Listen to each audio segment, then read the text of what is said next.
In the past 2 years, we've reviewed Bowers & Wilkins 600 series speakers not once, but twice. Both times coming away, a little less than impressed. So it's time to find out if history will repeat itself with the new 600 S3 series.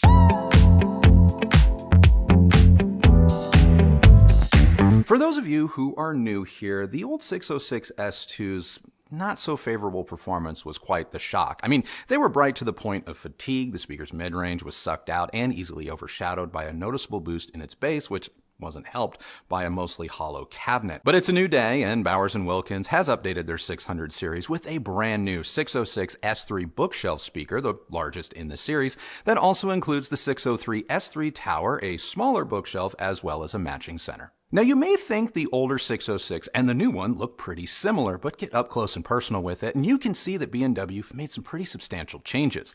The 606 gets a brand new 1-inch titanium dome tweeter that replaces the aluminum one the brand had been using for years. According to B&W, the new tweeter has been designed to deliver a smoother, more refined sound without sacrificing resolution. The new design also borrows some mounting hardware and the tweeter grill from both the 700 and 800 series that, again, according to B&W, results in better imaging. The new tweeter rests above a 6.5-inch continuum mid-bass driver. It also sits closer to the woofer for greater coherence and to hopefully combat the dip that occurred between the speaker's mid-range and treble response in the older model. The cabinet has also been reworked to include better bracing, and the speaker terminals are no longer joined to the rear-facing port. And looking at the back of the speaker, it is a more sophisticated look for sure. But the changes are more than cosmetic, allowing for an additional brace inside that also helps to isolate the crossover, which is also new. Despite these many physical changes, the new S3's reported specs, specifically its frequency response, sensitivity, and impedance remain the same.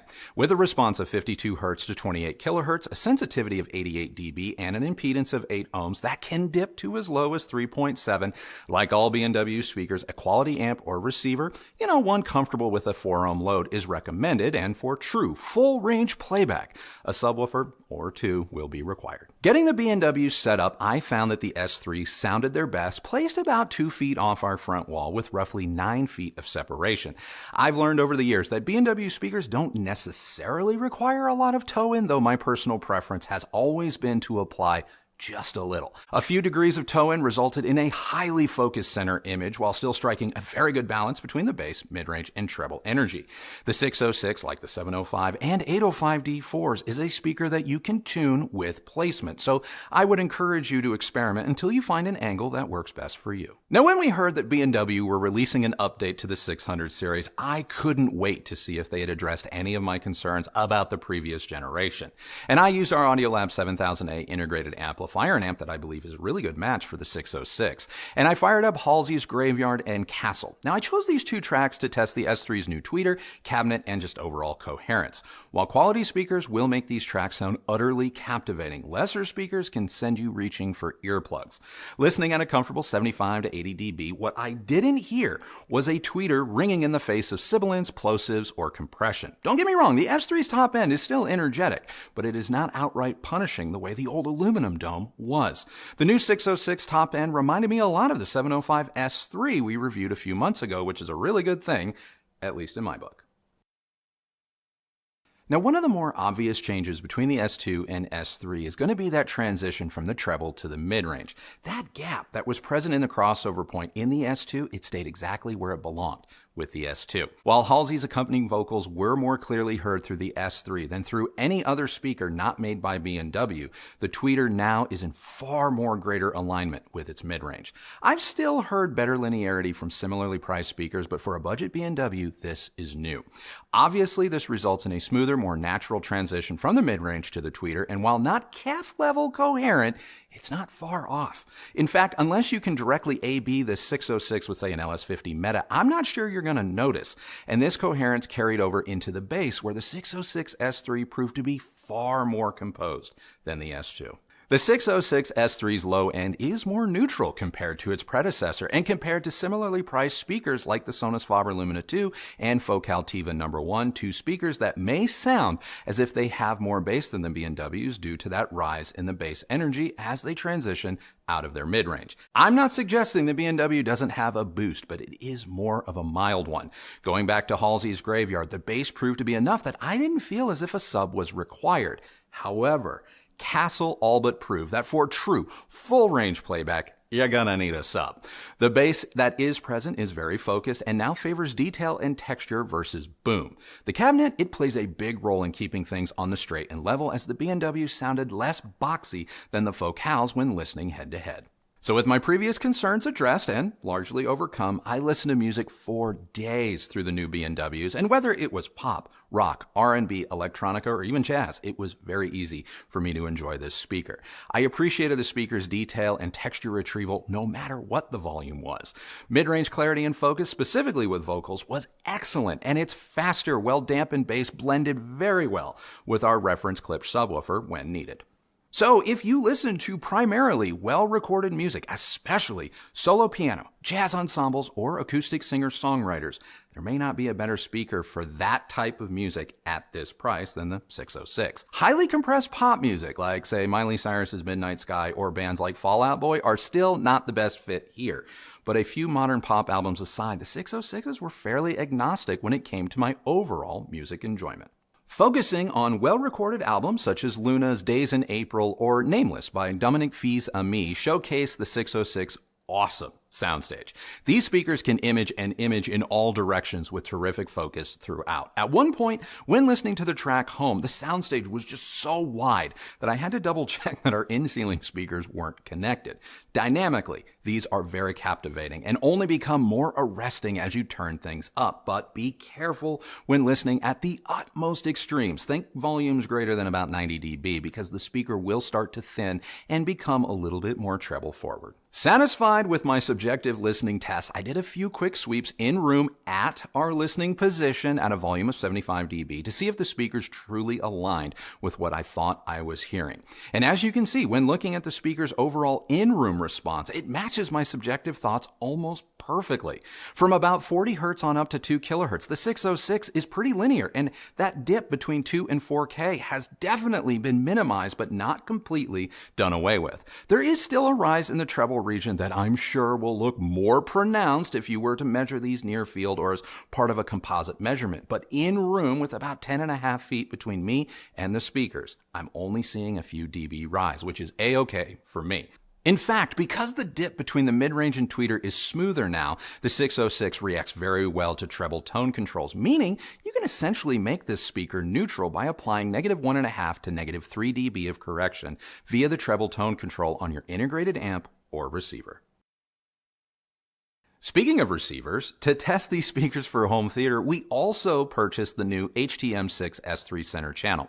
We use both the Marantz Cinema 40 as well as our reference Sony 7000 ES, and we found the S3s make for a great left and right main in a home theater setup, especially when paired with a good subwoofer.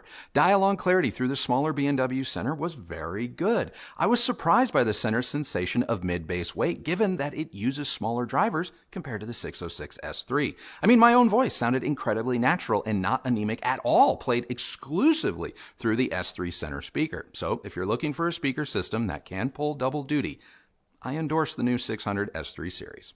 But before we jump into a couple of key comparisons, I just want to say it would appear, at least to me, that the new 606 S3 is improved over its predecessor, but that doesn't mean it's perfect or that it's going to be right for every listener. No huge surprise, the B&W has a more forward, lively demeanor that no doubt will prove captivating, but if you don't like a speaker that has some treble emphasis, or you just can't allow yourself to possibly like a speaker you know to measure anything less than ruler flat or Harman-like, don't waste your time, because no amount of anything I'm going to say is going to get you to love these speakers. But if you stayed away from the 606 S2 following our review, I would encourage you to give the S3 a listen. To me, these are much better, and as long as what I've described so far has caught your interest, I think you're going to be happy. So with all of that out of the way, I directly compared the 606 S3s to our SONUS FABER Lumina 2s, which have been our roughly $1,000 reference speaker for nearly 2 years, Focal's new THEVA #1, and REVEL's aging M16. Compared directly to the M16, the REVELs sound fuller in the low mid bass and bass and substantially softer up top. Artists and instruments sit back in the soundstage as a result, giving the overall presentation one that feels more mid-hall or theater rather than close to the front row. Dynamics are more subdued as a result, though with volume, a sense of urgency and excitement can be experienced through the M16s. The M16 is still a great speaker, especially at its often insane sale price, but my personal listening tastes lean towards the Bowers and Wilkins. As for the phenomenal Focal THEVA #1s we just reviewed, again, great speaker, and I 100% stand by that review, but directly compared to the B&Ws, the additional $100 you pay is rewarded with a better cabinet. The Bowers and Wilkins sound more composed and less boxy, whereas the THEVAs sound as if they have, more down low, but the bass is less nuanced, so you really have to decide if you want detail or boom when choosing between these two speakers. Which leaves the SONUS FABER Lumina 2s. Honestly, these speakers are so close in so many regards that I'm not sure there is a winner. The Luminas sound a little weightier due to a rise in their bass response, but they're not boomy, which makes sense because their cabinet is actually pretty inert. They have better linearity from the mid-range on up to the treble, and their top-end rise is a little less pronounced in comparison, but honestly, in a blind head-to-head, I would not be surprised if folks were split 50-50 on which they preferred. I know I can't pick a winner, so the best I got for you is just get the speaker that works best for you and your budget. So to wrap it up, I just want to say that I appreciate what B&W has done with the new 606 S3. It would have been way easier for them to look at the S2's many accolades and just leave well enough alone, dismissing dissenting voices like ours altogether. And while I take no credit for the changes B&W has made here, I am pleased with what they've done, and I think that it has resulted in a speaker that is better, but still very much a B&W. I have sincerely enjoyed my time with the new S3s, and I would not hesitate 1 second in recommending them. So that's enough out of me and what I think of the new 606 S3s, but I am dying to know what you think of them. I don't know about you, but I was really nervous to listen to these, especially after people's reaction to our S2 review. Yeah. These are so different from the previous model. I know neither of us could listen to the older 606 or the 607 without getting a headache. Right. So I'm very happy to say that that was never an issue with the speaker. Correct. And really quick, I just want to acknowledge B&W for their build quality and finish.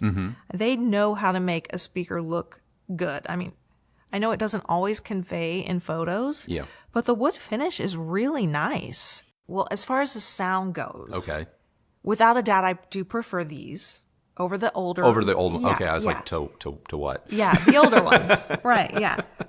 It's going to be really interesting to see what everyone else's reaction is to these, because they do sound so different. And I'm really curious to see if anyone will think that B&W overcorrected. Kind of like what some people were saying about the Klipsch 600M Mark IIs. Yeah, actually, I hadn't even thought about that comparison or analogy, but yeah, exactly. I'm honestly not sure how I feel about these speakers. Really? Now, and let me explain really quick. Yeah, you need to explain this quick. And I'm not saying I don't like them, so let me just make that clear. Okay, all right. I kind of wonder if, I've gotten so used to the 805s that we have, and before anyone says anything, I get it. Those are $8,000 speakers. It's okay. Yeah. I'm not saying that you should expect the same thing. Right. But I do love those. Yeah. And we've also had opportunities to demo the new 700 series, their bookshelf, and their tower, which I also loved. Both of those speakers. Yes. I think I'm reacting to how small the 606 sound in comparison. I honestly don't. I don't know. I cannot pinpoint it. Okay. Now I will say that when I directly A/B'd these speakers against the Focal THEVAs, 4 out of the 5 tracks that I used for my listening session, I preferred the focals. Okay. But you know that I said at times it was actually really difficult for me to pick one or the other. Okay. And I know you felt like you were taking crazy pills. When I came into your A/B session and you started telling me that you felt that they were so close, I was like, not for me, they're not. Not for me. SONUS FABER in these, I'm more where you are with the focals. The focals to me were, I hate to use terms like night and day, but that was about as clear cut of a, oh, there it is difference as I've heard in a while. I mean, I'll say this. The focals are still exceptional speakers if you want a slightly forward or dynamically fun, punchy sound, but don't want to go full boat into potentially too bright. They are a great middle ground, and I would steer people towards them in a heartbeat. But the bass, that accentuated bass on the focals is noticeable in the face of something that is more composed. And when that happens, I feel the focals lose some of that focus in their imaging. I will agree with you. The bass is where I think the mid bass and the low bass is where these speakers sound the most different. Yeah.